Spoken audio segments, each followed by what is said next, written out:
Welcome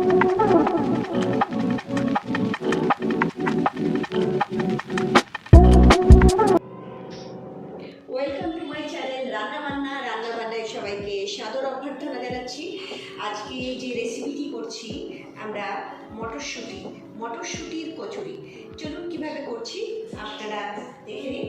আমরা প্রথমে একটি পাত্র নেব, আর এই পাত্রটার মধ্যে আমরা কি করছি, এখানে ময়দা নিচ্ছি। ময়দা আমরা নিলাম, আপনারা আপনাদের প্রয়োজন মতো যতটা লাগবে ততটা ময়দা নেবেন। দেখুন 2 বাটি ময়দা নিয়েছি, আর এর সাথে আর 1 বাটি আটা নিচ্ছি। যতটা ময়দা নেবেন তার থেকে অর্ধেক আটা নেবেন। আটা আর ময়দা দুটো মিশিয়ে যদি কচুরি করা হয় তাহলে খুব সুন্দর একটা কচুরি, বেশ নরম তুলতুলে বেশ সুন্দর একটা আসে খাস্তা। তাই এটি আমরা দেখুন নিলাম।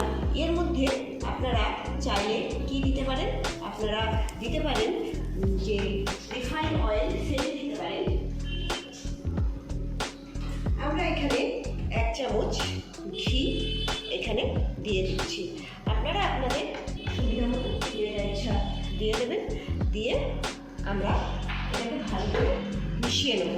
আটা আর যে ঘিটা নিলাম, ময়দা, এগুলো ভালো করে আমরা মিশিয়ে নেব যেন খুব সুন্দর একটা মিক্সড হয়। এইভাবে মিশিয়ে নেব। এরপরে আমরা হালকা উষ্ণ গরম জল এর মধ্যে দেবো। গরম জল কিন্তু হালকা উষ্ণ নেবেন, তাহলে বেশ সফট হবে। একেবারে কিন্তু আটাটার মধ্যে আপনারা জল দিয়ে দেবেন না, তাহলে বুঝতে পারবেন না জলের পরিমাণ। অল্প অল্প করে দেবেন এবং মাখতে থাকবেন, তাহলে কিন্তু বেশ ভালো করে আপনি মাখতে পারবেন। এভাবে আমরা মাখতে থাকবো।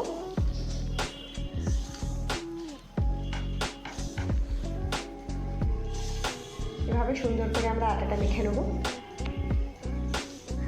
আটাটা এবারে এইভাবে টিপে টিপে বেশ সুন্দর করে মেখে নেবেন।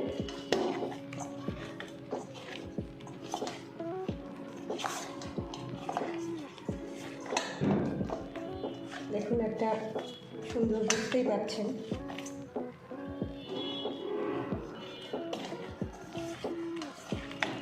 সুন্দরভাবে মাখা হয়েছে।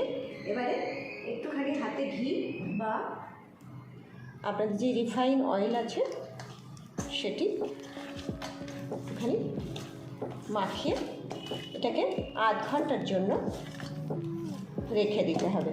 চলুন এরপরে আমরা মটরশুঁটিটা কিভাবে তৈরি করছি।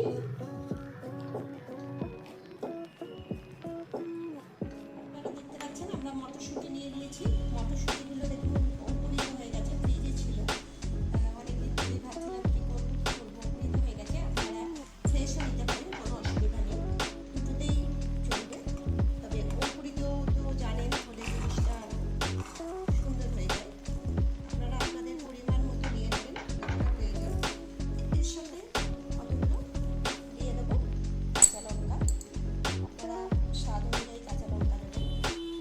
আর দিয়ে দেবো 1 চামচ নুন বা লবণ, আর 1 চামচ চিনি দিয়ে এটাকে আমরা পেস্ট করে নেব। কতটা পেস্ট করবো চলুন দেখে নিই। আমাদের পেশাই করা হয়ে গেছে। দেখুন কত মিহি করে করেছি। মিহি করে অবশ্যই করবেন। একটু জল মিশিয়েছিলাম আমরা, সামান্য জল মেশাবেন।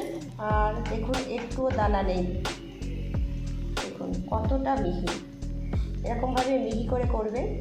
চলুন এরপরে কি করি দেখে নিই। আটাটা মেখে রেখেছিলাম, খুব সফট হয়ে গেছে। আর একবার একটুখানি এইভাবে একটুখানি মেখে নেব। মেখে আমরা ছোটো ছোটো গুলি করে নেব।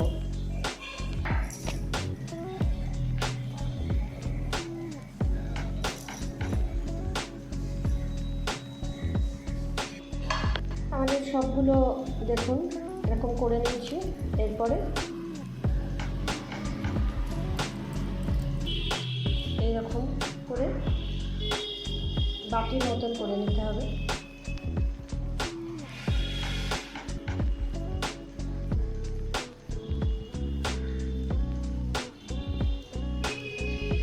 এরপরে কি করতে হবে, আমরা যে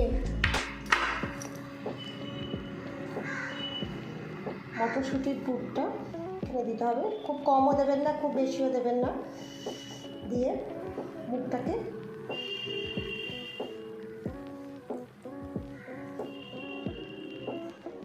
এইভাবে মিশিয়ে দিয়ে আবারও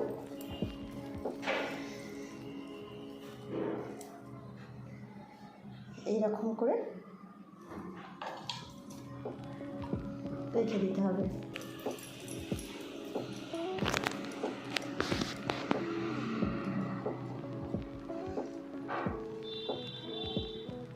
পুরটার দিকে নজর দেবেন, খুব বেশিও দেবেন না, খুব কমও দেবেন না, তাহলে মনেই হবে না যে কচুরি খাচ্ছেন। কম দিলে আবার বেশি দিলে মুখটাকে এইভাবে বন্ধ করে দিতে হবে।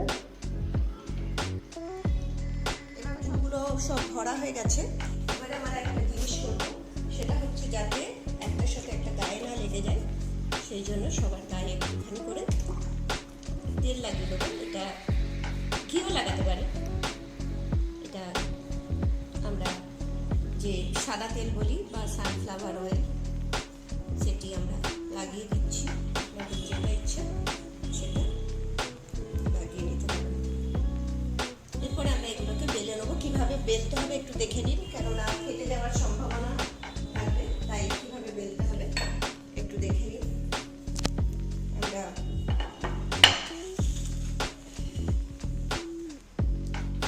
এইভাবে আলতো হাতে কিন্তু বেলতে হবে যাতে ফেটে না যায়। দেখুন আলতো হাতে বেলতে হবে।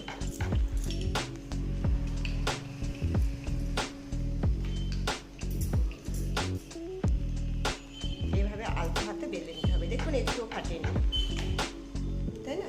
এইভাবে আলতো হাতে বেলবো। সবগুলোই দেখুন কচুরি আমাদের বেলা হয়ে গেছে, একটুও ফাটেনি। এবারে আমরা এগুলোকে ভেজে নেবো। কীভাবে ভাজবো চলুন, ভাজারও নিয়ম আছে, চলুন দেখিয়ে। আমরা কড়াইতে তেল বসিয়ে